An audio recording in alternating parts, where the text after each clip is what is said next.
Je m'appelle Oliver, j'ai 35 ans. Ma femme Amelia en a 33. Nous sommes ensemble depuis 12 ans, mariés depuis 10 ans.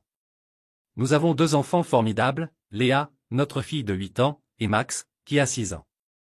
Ma vie a complètement changé ces derniers jours et j'ai juste besoin de me remettre les idées en place. Je travaille comme chef de projet dans une entreprise de construction depuis environ 12 ans. C'est un bon boulot, avec de bons avantages sociaux et un bon salaire, mais les horaires sont vraiment durs. Je parle de 10 à 12 heures par jour, parfois jusqu'à 15 heures quand on a des délais serrés. Et le week-end, le samedi matin, c'est comme si c'était un jour de semaine pour moi. Je suis toujours à l'heure. C'est épuisant, mais je supporte, car c'est suffisamment bien payé pour qu'on puisse s'acheter une belle maison dans un bon quartier scolaire. Et Amelia n'a pas eu à travailler. Elle était graphiste avant d'avoir des enfants. Elle a beaucoup de talent, en plus. Elle faisait des choses incroyables à l'époque. Mais quand Léa est née, nous avons longuement discuté de la suite. Elle voulait vraiment rester à la maison avec les enfants.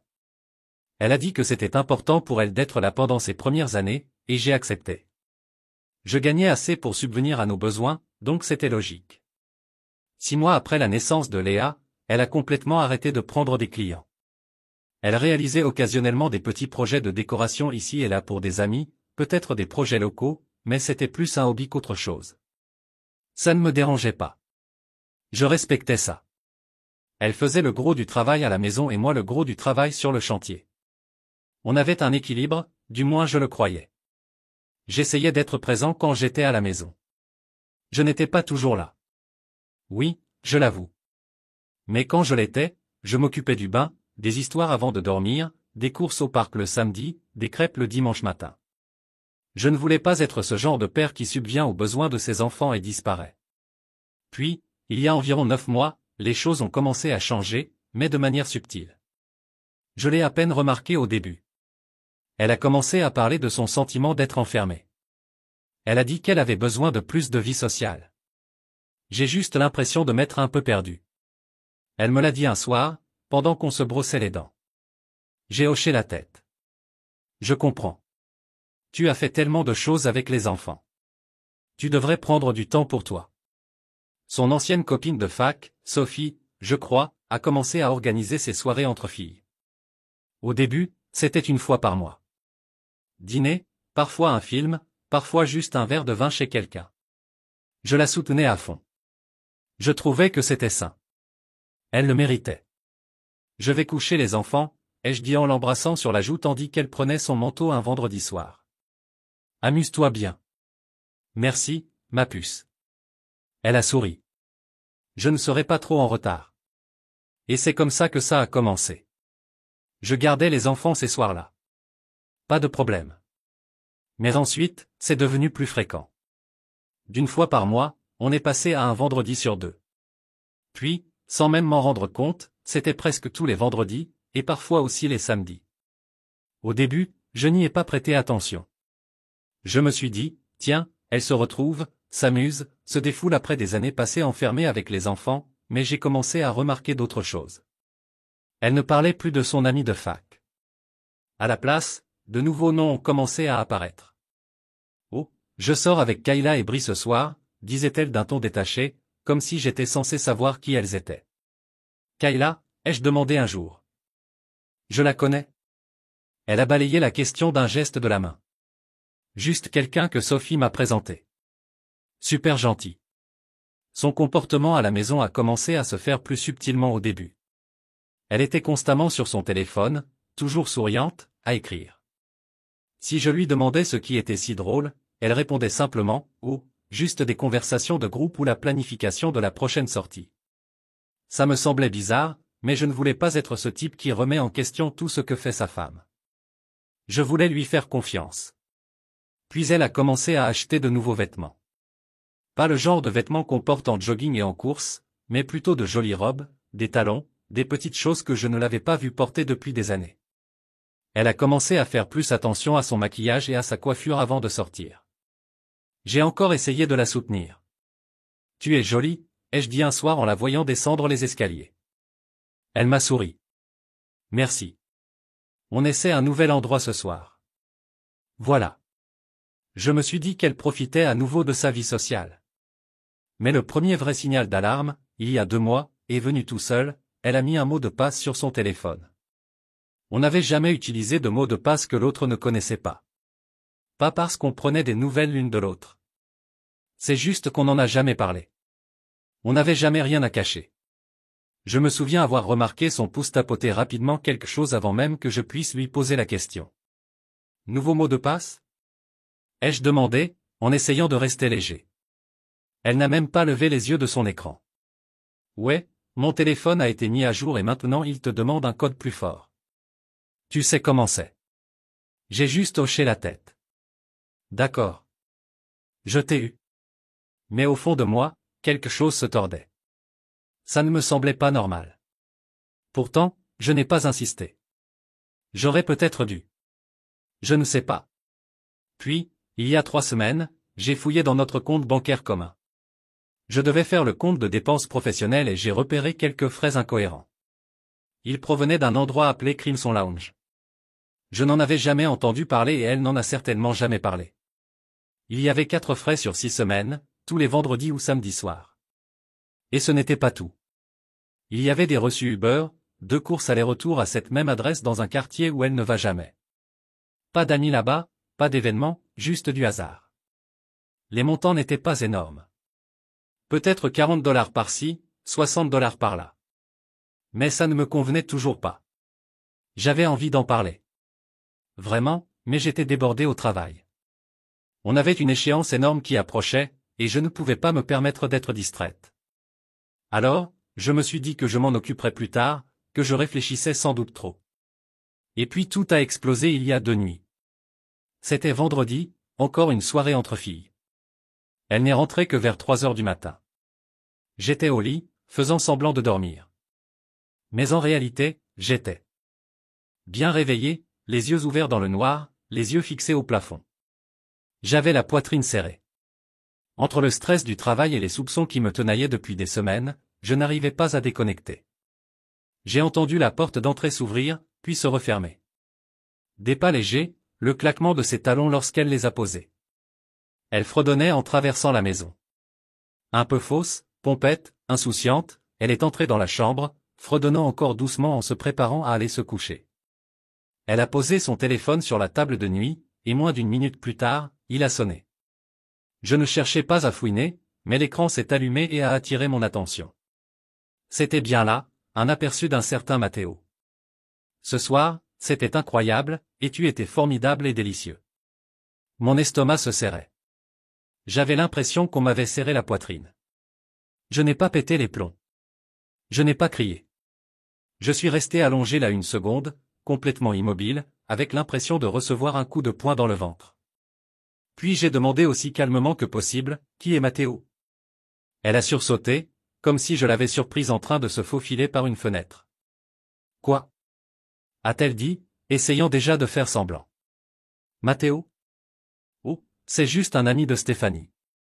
Il traîne parfois avec le groupe. » Je n'ai même pas élevé la voix. J'ai compris le message.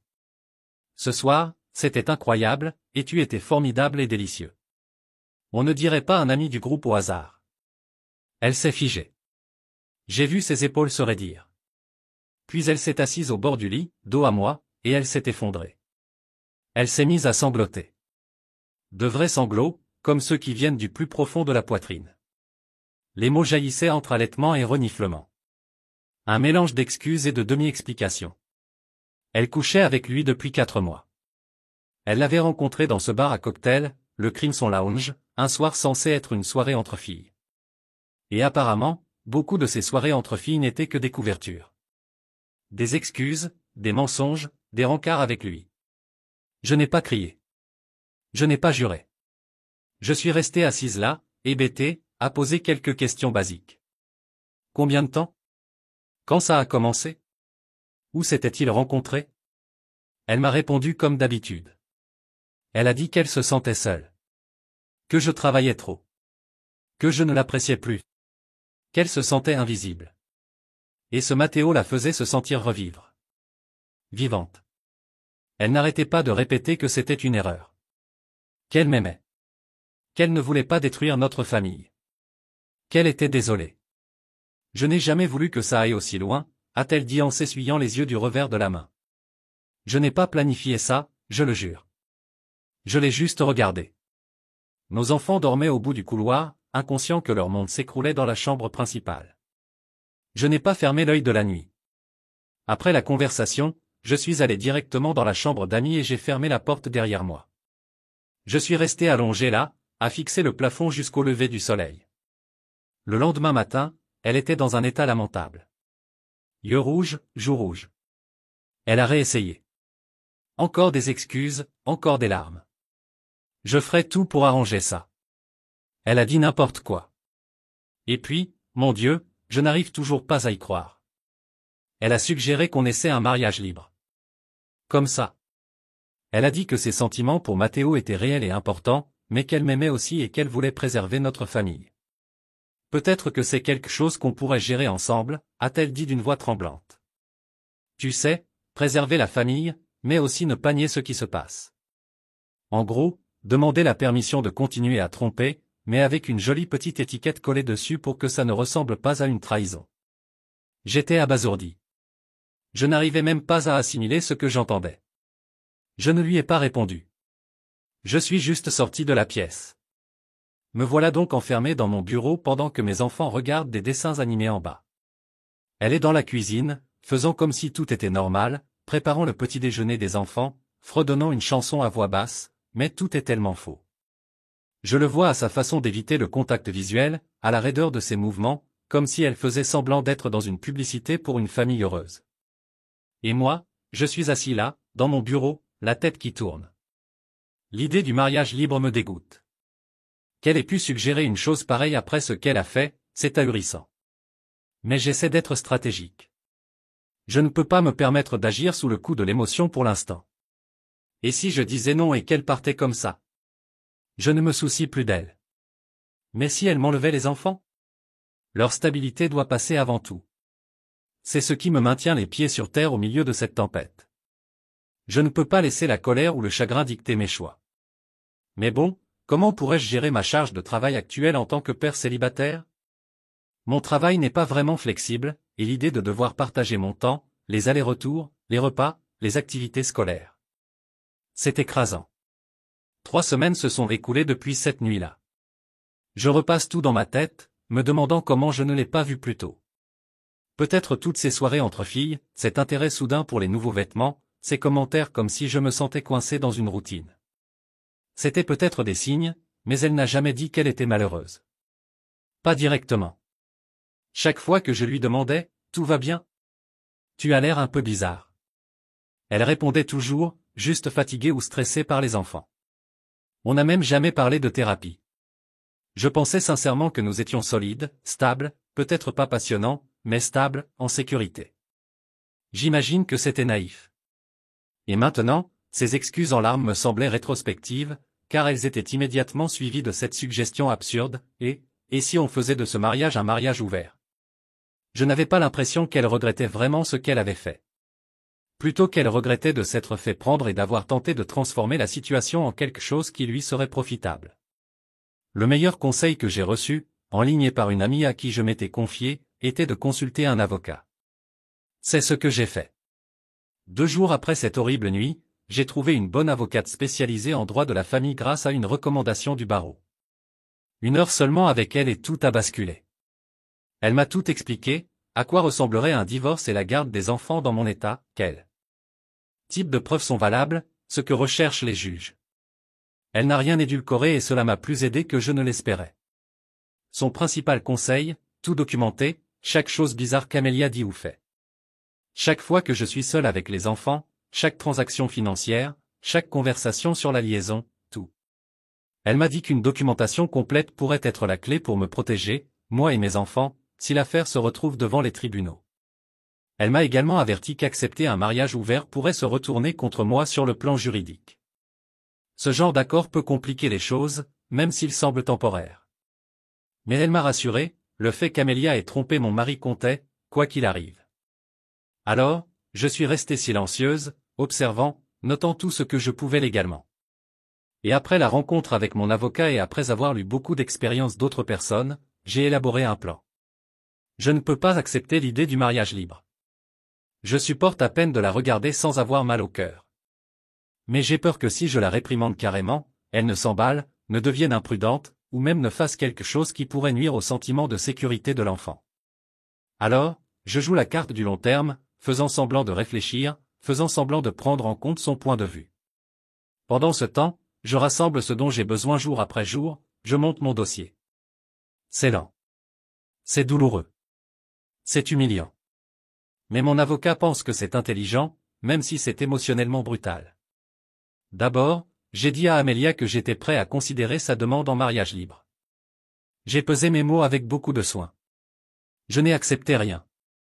Je viens de dire que c'était un changement radical. Je ne dis pas oui, mais je ne dis pas non non plus. J'ai besoin de temps pour digérer tout ça. Si on envisageait cette voie, il faudrait que ce soit structuré. Honnêteté totale, transparence totale, thérapie de couple, limites claires. Je l'ai dit calmement. Aucune accusation, aucun jugement dans mon ton. C'était juste pour gagner du temps et l'empêcher de se cacher, de cacher encore plus de choses. Je me suis dit que si elle croyait que j'allais accepter, elle resterait négligente, visible, et j'en avais besoin. Ensuite, sur les conseils de mon avocat, j'ai engagé un détective privé. Ce n'était pas une mince affaire. Pas du tout, mais c'était nécessaire. Je ne me lance pas là-dedans les yeux fermés. Le détective la suit de près depuis environ 2 semaines, traquant ses déplacements, notant ses passages avec Matteo, et notant surtout quand ses rendez-vous coïncident avec les moments où elle est censée être avec nos enfants. Chaque mensonge qu'elle me raconte est confronté à des faits concrets. Troisièmement, j'ai commencé à tout documenter. J'ai créé un journal protégé par mot de passe sur mon ordinateur portable. Chaque jour, j'y note des informations, quand elle quitte la maison, quand elle rentre, les excuses qu'elle donne, son degré d'implication ou de désintérêt avec les enfants. Si elle dit qu'elle sort avec des amis ou qu'elle va faire les courses, je le note. Je note aussi mes propres activités avec les enfants, chaque dépôt à l'école, chaque déjeuner préparé, chaque histoire lue au coucher. J'ai complètement réorganisé mes horaires de travail pour devenir le parent principal maintenant. J'ai eu une longue conversation honnête avec mon patron et les RH. Je leur ai dit que j'avais de sérieux problèmes familiaux et que je devais être plus présente à la maison. Je n'ai pas donné de détails, juste que j'avais besoin d'horaires réguliers dans un avenir proche. À ma grande surprise, ils se sont montrés compréhensifs. Depuis, je prends en charge toutes les routines matinales, préparer le petit déjeuner, habiller les enfants, gérer les dépôts à l'école. Je m'occupe de tous les ramassages, des rendez-vous chez le médecin, des réunions scolaires, de l'aide aux devoirs, des dîners et des couchers. C'est épuisant. Oui. Mais ce n'est pas seulement une question de stratégie judiciaire. Mes enfants ont plus que jamais besoin de moi. Ils ont besoin de stabilité. Ils ont besoin d'un parent présent. J'ai aussi pris des mesures pour sécuriser nos finances. J'ai obtenu des copies complètes de tous nos dossiers financiers des 5 dernières années. J'ai consulté un conseiller financier, ouvert un compte bancaire séparé à mon nom et y ai transféré mes salaires. Je continue de cotiser à notre compte joint pour couvrir les dépenses communes, l'hypothèque, les charges, les courses, mais je surveille la situation de près. Et la réaction d'Amelia quand je lui ai dit que je considérerais le mariage ouvert comme un soulagement total. Elle a expiré comme si elle avait retenu son souffle pendant des jours. Elle a dit « Merci. Je sais que c'est beaucoup. J'apprécie vraiment que tu sois ouvert à ça. » Elle croit vraiment que je pourrais accepter. Maintenant, elle mentionne ceci ou cela avec Matteo comme si c'était normal. Matteo et moi essayons ce nouveau restaurant vendredi. Matteo a eu une journée stressante au travail. Le pauvre. Elle dit ça comme si on parlait des voisins ou d'un collègue. Entendre son nom chez nous, devant nos enfants, me donne la chair de poule. Je fais tout mon possible pour ne pas réagir. J'acquiesce ou murmure « Ok » et je change de sujet, car si je sursaute, j'ai peur qu'elle sente quelque chose et recommence à cacher des choses. Sa conception de la transparence, c'est juste me dévoiler ses plans avec lui, en s'attendant à ce que je sois d'accord, comme si c'était une sorte de compromis mature. Pendant ce temps, le détective privé a déjà envoyé plusieurs rapports. Il trouve exactement ce que j'attendais. Elle voit ce type constamment, jour et nuit. Quand elle me dit qu'elle fait des courses ou qu'elle a rendez-vous avec une amie, elle est généralement avec lui. Il y a des photos de mangeant ensemble, se promenant dans le parc, s'enlaçant devant ce qui est probablement son appartement. L'horodatage correspond parfaitement au mensonge qu'elle me raconte. Une fois, elle a dit qu'elle avait plein de courses à faire, mais le rapport la montre garée devant chez lui moins de 15 minutes plus tard.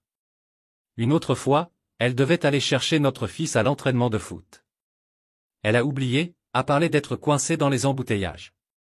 Il s'avère qu'elle avait appelé une babysitter à la dernière minute et qu'elle était sortie avec Matteo.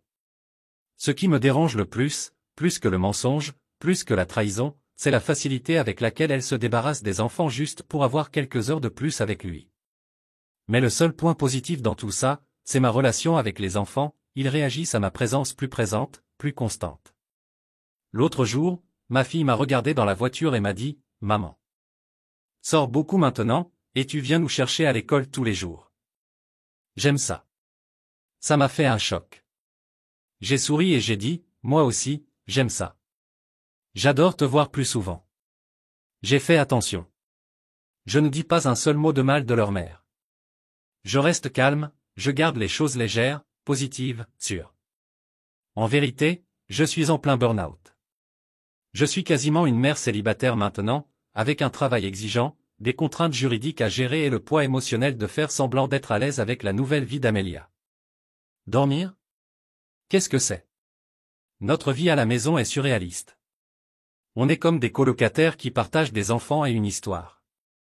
Elle est joyeuse la plupart du temps maintenant, comme si un poids énorme s'était envolé depuis que je l'ai découvert, et elle pense que je finirai par céder et accepter son projet de mariage libre.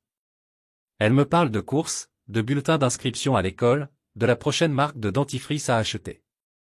Mais elle évite toute vraie conversation sur nous, sur ce qui s'est passé, sur ce qui se passe maintenant, et lance ensuite une phrase désinvolte du genre « Beaucoup de couples s'arrangent de nos jours. » C'est juste une question de communication. Comme si elle lisait un blog de développement personnel. Mon avocate est satisfaite de la façon dont nous procédons. Elle a dit, les documents que nous rassemblons et le fait que je sois devenue la parente impliquée et constante constitueront un dossier solide. Entre cela et les preuves de la liaison continue d'Amelia et de son impact sur les enfants, nous construisons des bases très solides pour la garde et la pension alimentaire. Je ne sais pas combien de temps je pourrai continuer à vivre avec ce cliché. Chaque jour est une sacrée comédie. Mais l'objectif a toujours été clair, protéger mes enfants, assurer leur avenir et faire en sorte que ce mariage se termine dans des conditions réalistes. Pas la version fantasmée d'Amelia où elle obtient tout ce qu'elle veut et sentir sans le moindre scrupule. Cela fait maintenant 14 mois. Ce cauchemar a enfin atteint sa conclusion juridique. Mais les derniers mois, honnêtement, ont été la pire période de toute cette épreuve. J'ai continué à faire semblant d'envisager encore le mariage libre. Nous vivions toujours sous le même toit, et je souriais et hochais la tête à chaque conversation absurde, histoire de calmer les esprits, pendant que l'enquêteur continuait à monter notre dossier. Et l'enquêteur.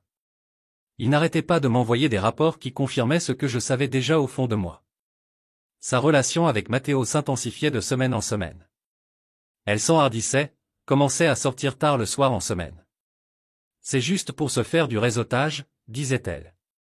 Ou alors, j'ai décroché un boulot en freelance, mais les rapports montraient qu'elle le rencontrait juste. Dîner, verre, son appartement, parfois le parc. Ils ont même commencé à fréquenter un bar à vin du coin, qui est devenu leur lieu de prédilection. Puis sont arrivées les visites du week-end, des après-midi entiers chez lui, parfois juste après le brunch avec les enfants. Et le comble, pour moi, a été la retraite bien-être. Elle m'a dit que ce n'était que 2 jours. Mon amie Alison m'a invité à la dernière minute. Spa, yoga, rien de dramatique. J'ai joué le jeu. J'espère que ça aide, dis-je. Mais j'avais déjà la position GPS de l'enquêteur privé. Ils étaient allés dans une petite station balnéaire à 2 heures de route. Des photos d'eux se tenant la main devant un chalet en location, partageant une bouteille de vin sur une véranda. Ce n'était même plus subtil. Et pendant qu'elle menait cette double vie, j'étais le seul vrai parent à la maison. Je faisais tout. Déposer et récupérer les enfants à l'école, les devoirs, les réunions parents-professeurs, préparer les déjeuners, les dîners, les rituels du coucher. Quand l'un des enfants faisait un cauchemar, il venait de mon côté du lit. Quand ils étaient malades, je restais à la maison. Je programmais des visites chez le médecin. J'assistais aux présentations scolaires. Je répétais le texte avec ma fille pour sa pièce de théâtre. Amelia, elle, levait à peine les yeux de son téléphone. Elle demandait des choses comme « Les enfants ont déjà mangé ? Ou peux-tu t'occuper du bain ? J'ai un appel. » Voilà ce que représentait son rôle parental. Elle n'était pas présente. Elle n'était pas impliquée. Et le pire, le moment qui m'a fait froid dans le dos, c'était la pièce de théâtre. Ma fille avait le rôle principal. On le savait depuis des mois. C'était noté sur notre agenda. Elle était tellement excitée. 2 jours avant la représentation, Amelia m'a dit au petit déjeuner, « J'ai un rendez-vous incontournable jeudi soir. Tu peux gérer la pièce ?» J'ai demandé, « Sérieux ? Tu sais combien c'est important pour elle. » Elle a haussé les épaules. J'aimerais pouvoir reporter la date, mais c'est vraiment impossible. Il s'est avéré que ce rendez-vous incontournable signifiait un dîner avec Matteo. L'enquêteur privé avait des photos d'eux en train de trinquer pendant que notre fille se tenait sous les projecteurs, cherchant sa mère dans le public. Après le spectacle, elle m'a demandé, « Maman est arrivée en retard ?»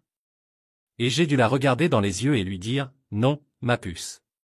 Elle n'a pas pu venir ce soir. » Elle a essayé d'être forte. Elle a hoché la tête. Mais je l'ai vue arriver. J'ai tout noté dans le journal. Chaque instant comme ça. Et il y en avait beaucoup. Des moments qui ne servaient pas seulement de preuve. C'était terriblement douloureux à voir. C'est une chose de savoir que son partenaire vous trahit. C'en est une autre de le voir commencer à fantomiser vos enfants par la même occasion. Le coût émotionnel que cela représentait. Garder le contrôle pour les enfants, jouer avec Amelia, digérer tout, prendre des notes détaillées, faire semblant de dormir à côté d'elle dans le même lit certaines nuits comme si de rien n'était. C'était épuisant. Je dormais à peine et j'étais constamment stressé. Après environ 5 mois de cette double vie épuisante, nous en avions enfin assez pour déménager. Assez de preuves pour demander le divorce. Nous avions des chronologies détaillées, des photos du détective privé. Certaines étaient franchement difficiles à regarder. Des reçus et des relevés financiers montrant exactement combien elle dépensait pour cette relation. Dîner, chambre d'hôtel, covoiturage pour aller et venir de son appartement. Et puis il y avait mes documents, des mois de notes, entrées d'agenda, formulaires scolaires, courriels de professeurs, agenda, tout ce qui prouvait que j'étais toujours là. Tandis qu'elle s'éloignait de plus en plus, mon avocat a tout examiné et m'a dit, « Oliver, nous sommes en bonne position, non seulement pour un divorce pour adultère, mais aussi pour la garde principale et une pension alimentaire minimale. » Il fallait néanmoins agir prudemment. Amelia pouvait être impulsive lorsqu'elle était acculée. Nous ne voulions pas lui laisser la moindre chance de riposter ou de déformer la situation. Alors, nous avons tout planifié. J'ai signé discrètement un bail pour une maison de location dans le même district scolaire. Un logement convenable, un loyer raisonnable, assez d'espace pour les enfants et moi. L'idée était de minimiser les perturbations dans leur vie, de leur offrir un maximum de stabilité pendant la tempête qui s'annonçait. Le jour du dépôt des dossiers, elle était sortie. Une vague idée de réunion en ville. Dès son départ, je me suis empressé de partir, n'emballant que l'essentiel, vêtements, fournitures scolaires, jouets préférés, médicaments, documents, nourriture du réfrigérateur. Les enfants étaient confus, mais j'avais répété le scénario dans ma tête 100 fois. Je me suis agenouillé et j'ai dit, « Et, on va habiter dans un nouvel endroit pour un moment, d'accord ? C'est encore près de l'école et toutes tes affaires viennent avec nous. J'ai juste besoin que tu me fasses confiance pour le moment. » Ils ont hoché la tête en silence, mais ils m'ont fait confiance. Lorsqu'elle est rentrée ce soir-là, la maison était à moitié vide. Elle est entrée dans le silence. Pas d'enfants, pas de veste sur les patères, les chambres réduites à l'essentiel. Puis on a frappé à la porte, les papiers du divorce et une demande de garde principale temporaire. Je ne lui ai plus parlé. À partir de ce moment-là, je n'ai eu aucun contact avec elle, sauf par l'intermédiaire des avocats ou de l'application de coparentalité imposée par le tribunal. D'après ce que j'ai appris plus tard par la voie judiciaire, elle était prise de court. D'abord choquée, puis furieuse. Apparemment, a-t-elle dit à son avocat, il y réfléchissait encore. Il m'a dit qu'il avait besoin de temps. Non, Amelia, je n'y pensais pas. Je documentais tout ce que tu faisais pendant que tu pensais réécrire les règles de notre mariage. Elle ne l'a pas vu venir. Le divorce était contesté. Bien sûr, elle n'allait pas se laisser faire sans se battre. Elle a réclamé la garde partagée, une pension alimentaire substantielle, arguant qu'elle avait passé des années comme mère au foyer et une part importante de nos biens matrimoniaux. Son avocat a tenté de présenter le travail de l'enquêteur privé comme une forme d'ingérence excessive. Il a essayé de me dépeindre comme autoritaire, amère et vindicative. Nous avons eu audience après audience, contre-interrogatoire, déposition, audience tendue, mais le témoignage de l'enquêteur privé était solide, professionnel et complet. Les rapports, les photos, la chronologie, tout racontait la même histoire. Et mes journaux de bord, étayés par des courriels de l'école, des notes du pédiatre, des feuilles de présence. Chaque document montrait que j'étais celle qui était systématiquement présente et qui s'occupait bien de nos enfants. L'un des administrateurs de l'école a même soumis une déclaration écrite expliquant que j'étais le parent qu'il voyait toujours lors des sorties et des réunions. Nous n'avons pas seulement démontré une infidélité, nous avons démontré une régularité, elle le préférait aux enfants, encore et encore. Lors d'un échange au tribunal, son avocat a dit « Les choix de ma cliente en dehors du foyer sont son affaire privée ». Et mon avocat a calmement répondu « Pas quand ces choix conduisent à négliger ses enfants et à transférer toutes les responsabilités parentales à l'autre parent ». Nous avons tenté la médiation à un moment donné, mais elle n'a pas cédé. Elle voulait toujours tout, ou du moins la moitié. Elle se voyait toujours comme la victime d'un mari autoritaire et dépassé, incapable d'évoluer. La médiation a donc échoué, et tout s'est joué au juge. Il y a 3 mois, la décision finale est tombée. J'ai obtenu la garde physique principale des enfants. Le juge n'a pas mâché ses mots dans sa décision finale. Il a spécifiquement souligné les nombreux éléments de preuve démontrant que j'avais été la personne qui s'occupait d'elle de manière constante, jour après jour. Alors qu'elle avait fait preuve d'un manque flagrant de jugement et d'une priorité accordée à ses intérêts personnels au détriment des besoins de ses enfants, entendre ces mots au tribunal m'a fait ressentir un profond mélange de soulagement et de tristesse. Soulagement que la vérité ait été reconnue. Tristesse d'en être arrivée là. Elle a obtenu un droit de visite, mais ce n'était pas ce qu'elle espérait. Un week-end sur 2 et un soir de semaine, et pendant les 3 premiers mois, les visites devaient être supervisées à ses frais. Cela lui a été très pénible. Je me souviens l'avoir vue s'agiter, mal à l'aise, comme l'a expliqué le juge. Cette supervision est nécessaire en raison du désengagement habituel de la requérante. Après 3 mois consécutifs de visites conformes et sans incident, cette condition pourrait être levée. Elle ne m'a pas regardé, pas une seule fois. Nous étions devenus des ombres l'une dans l'autre, ne parlant que par l'intermédiaire d'avocats ou de l'application imposée par le tribunal. Chaque interaction se résumait à une question de logistique et d'horodatage. Pour préserver la paix et éviter tout contact direct, tous les échanges de garde devaient avoir lieu dans un lieu public neutre, un parc, un parking de fast-food, parfois la bibliothèque. Elle a également réclamé une pension alimentaire. Elle a demandé 40% de mes revenus pendant 10 ans. Son avocat a avancé les arguments habituels. Elle avait été mère au foyer, avait sacrifié sa carrière et avait maintenant besoin de soutien pour se reconstruire. Mais mon avocat a résisté avec acharnement. L33, votre honneur. Elle possède des compétences en design, un portfolio et des revenus récents en freelance. Elle est employable et a choisi de se retirer, non par nécessité, mais pour privilégier une autre relation à sa famille. Le juge n'a pas cru à sa version des difficultés. Très sarcastique, il a brandi le rapport d'enquêteur privé et a dit « Est-ce bien de ces difficultés dont vous parlez ? Soyez honnête. » Il lui a accordé une pension alimentaire transitoire de 18 mois, soit seulement environ 20% de ce qu'elle avait initialement demandé. Dans sa décision, il a écrit que son abandon des responsabilités parentales et la nature de la rupture du mariage avaient fortement influencé la durée et le montant limité. Nos biens ont été répartis principalement selon les directives de l'État. Mais le juge a procédé à un ajustement en ma faveur après avoir examiné les documents financiers. Elle avait dépensé des milliers de dollars de fonds conjugaux pour sa liaison. Hôtel, voyages, dîners, et même des cadeaux. C'était difficile à contester. Nous avions les reçus. La maison était vendue. Nous ne nous sommes pas disputés. Il n'y avait plus rien à se disputer à ce sujet. J'ai utilisé ma part pour un acompte sur une nouvelle maison pour moi et les enfants. Quelque chose de plus petit, mais de stable. La nôtre? Je ne l'ai pas vue en personne depuis la dernière audience. Mais d'après ce que j'ai entendu par des connaissances communes, elle a emménagé avec son petit ami peu après le prononcé du divorce. Il loue un appartement maintenant. Pas en centre-ville. Trop cher. probablement pas ce qu'elle imaginait lorsqu'elle a bouleversé notre vie. Pour la liberté. Et selon les quelques mutuelles qui nous parlons encore, la réalité commence à mordre. Le style de vie qu'elle appréciait autrefois, confortable, stable, plein de choix, a disparu. La pension alimentaire minimale, plus quel que soit le revenu que les deux, ne suffit pas pour maintenir quoi que ce soit proche de la vie qu'elle avait autrefois. La romance passionnée et lourde avec laquelle ils ont commencé, aurait rencontré le mur de la vie quotidienne. Les factures, les courses d'épicerie, les cars manqués, les meubles bon marché et les conséquences de ses choix concernant les enfants.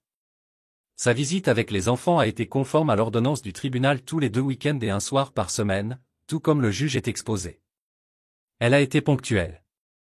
Je vais lui donner ça, mais je ne gère pas les transferts moi-même. C'était une frontière que j'ai mise en place tôt et je m'y suis tenu. Ma sœur, ou parfois un ami proche, fait les échanges. Ils disent que c'est toujours poli mais tendu. Pas de voix surélevée, pas de scène, juste quelques mots coupés, des petits discours maladroits, et c'est tout. Ce n'est pas hostile, mais il n'y a rien de chaud non plus. Quant aux enfants, ils sont civils avec elle. Ils ne combattent pas les visites, mais il est clair où se trouve leur encre. Ils rentrent à la maison et la première chose qu'ils font est d'expirer. Il y a ce sentiment visible de facilité qui les vient quand ils sont de retour dans notre maison. Je me souviens un soir après une tombée du dimanche, ma fille s'est assise à côté de moi sur le canapé et a dit « C'est juste mieux ici ». Je l'ai regardée et j'ai demandé doucement « Mieux comment ?» Elle haussa les épaules et pencha la tête sur mon bras. Juste plus calme, comme je pouvais respirer. Cela m'a dit tout ce que j'avais besoin de savoir. La vie pour moi et les enfants a encore retrouvé un rythme. Une nouvelle normale. La maison dans laquelle nous sommes maintenant est plus petite que l'ancienne. Moins de chambres, des appareils plus anciens, pas d'arrière-cour fantaisie, mais en quelque sorte, cela ressemble plus à une maison qu'à ce grand endroit. Nous avons peint les murs ensemble, sélectionné des affiches et des rideaux. Les enfants ont choisi la couleur de leur chambre. Mon fils a insisté sur une peinture murale de dinosaures et j'ai passé 2 nuits penché une échelle avec un projecteur et un ensemble de pinceaux qui essaient juste de faire bien le thé. C'était loin d'être parfait, mais il l'appelle le mur le plus cool du monde. J'ai également apporté de sérieux changements au travail au cours des premiers stades de tout ce qui s'effondre. J'ai réalisé que je ne pouvais pas suivre le même rythme. De longues heures, des voyages fréquents, voyant à peine mes propres enfants. Alors, je me suis assis avec mon patron et je l'ai disposé. J'ai besoin d'être à la maison. Pas seulement physiquement, mais en fait présent. Je suis le parent à plein temps maintenant. Cela signifiait reculer de certains projets, transmettant une promotion. Il y avait une réduction de salaire impliquée. Mais ce que j'ai récupéré, le temps, la paix, les cadeaux en valaient la peine 100 fois. Maintenant, je suis là pour les petits déjeuners, l'école fonctionne, les routines au coucher. Je suis là pour les vents, les crises de colère, les larmes et les enfants. Ils vont bien. Ils sont florissants, honnêtement. Les notes sont solides. Ils ont de bons amis. Ils rient beaucoup. Ils se sont également disputés sur les Lego et dont tournez-le sur la Xbox, mais c'est normal. Le divorce a été difficile avec eux. Il y avait des larmes, de la confusion, de la colère, mais les enfants sont résilients et les miens ont montré plus de force que je ne m'y attendais. Nous sommes passés par quelque chose de lourd ensemble, et à cause de cela, nos liens sont plus forts que jamais.